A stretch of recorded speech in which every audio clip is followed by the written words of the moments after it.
He mocks my emotions, dismisses my dreams, and still expects me to smile when I serve him dinner, like I'm not slowly breaking inside.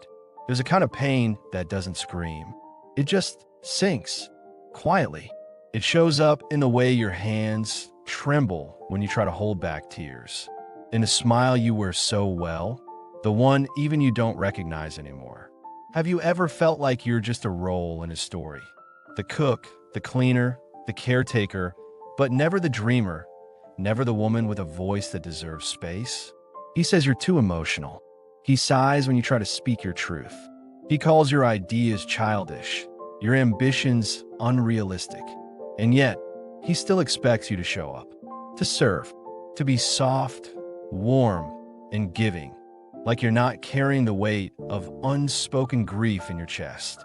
You start to wonder, am I really too sensitive? Or is he just afraid of hearing me? Tell me, dear, how often do you smile just enough not to be questioned, but not so much that it feels like lying to yourself?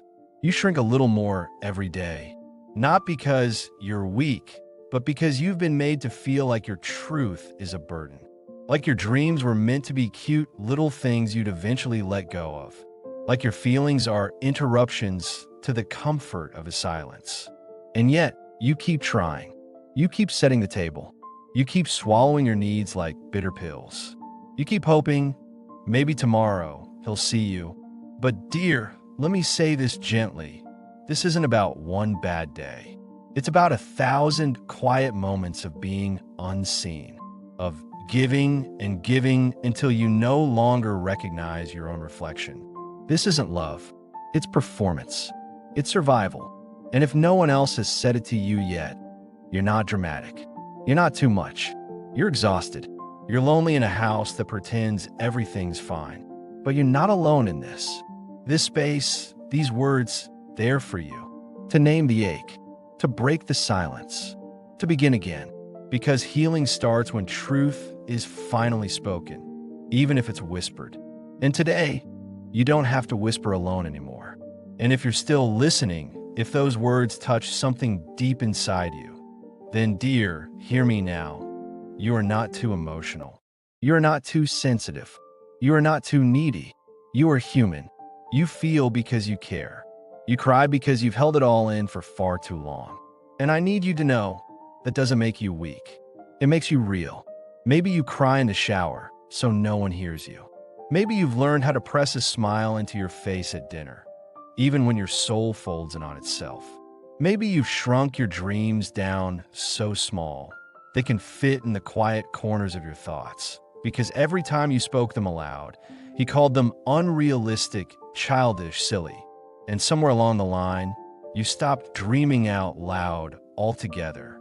You become a ghost in your own life, a beautifully decorated servant, a silent actress in a marriage that applauds your obedience more than your soul. You speak less now, not because you have nothing to say, but because you learn the cost of honesty. And if this is you, if you've ever stayed up late rehearsing how to say something gently, only for him to sigh, roll his eyes, walk away, then I need you to breathe right here with me. Because you're not alone. There are women, thousands of them, living this exact same script, wearing their pain like perfume, invisible but heavy, looking fine on the outside while silently screaming into their pillows at night, wondering what happened to the girl they used to be. And no one talks about it, because the world tells you to be grateful. Because from the outside, your life looks stable. He provides. He shows up. He doesn't hit you. But emotional starvation doesn't leave bruises. It leaves emptiness. A loneliness so loud, it echoes through your body even when you're not alone.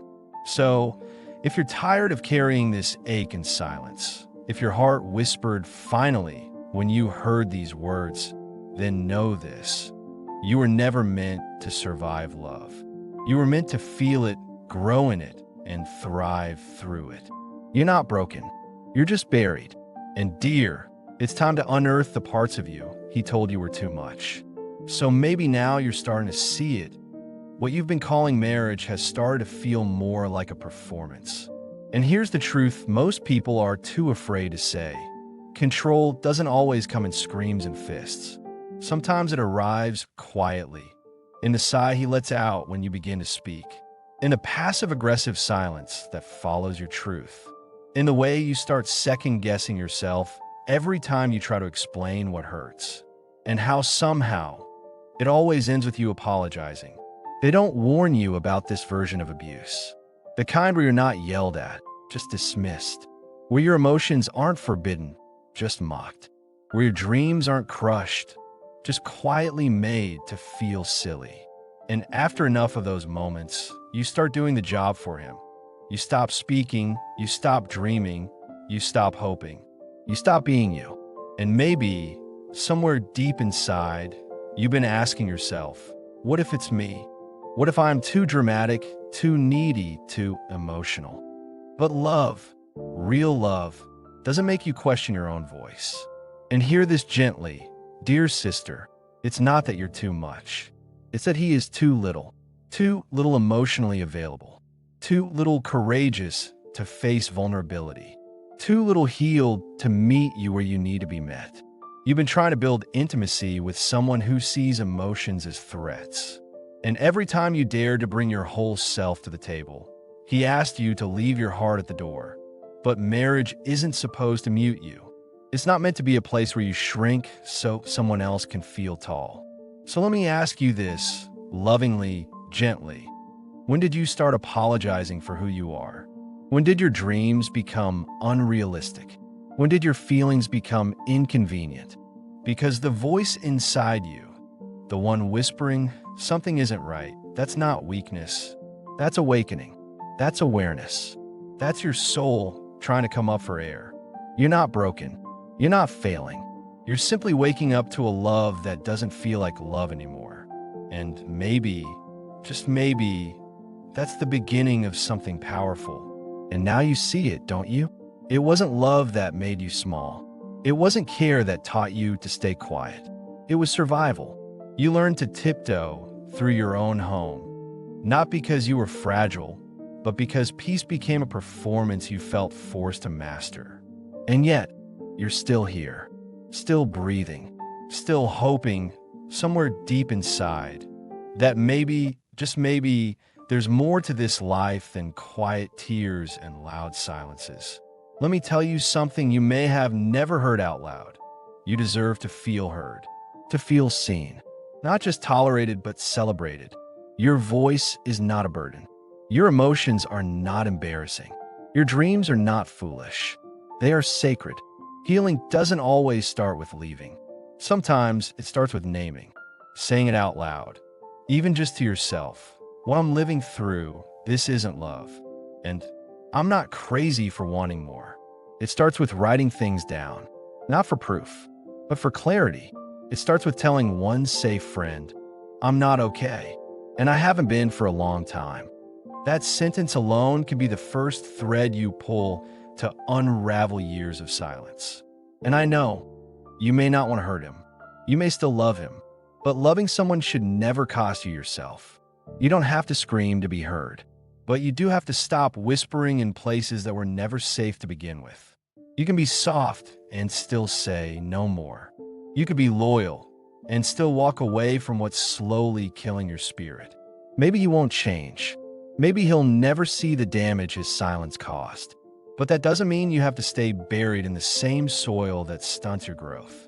Yes, you can rise. You can reclaim the version of yourself that used to dream out loud. The one who used to laugh without watching someone's face to check if it was okay. And no, healing won't happen overnight. There will be days when your voice shakes, when you second guess your right to feel. But healing is not a straight line. It's a coming home to yourself. You're not breaking love.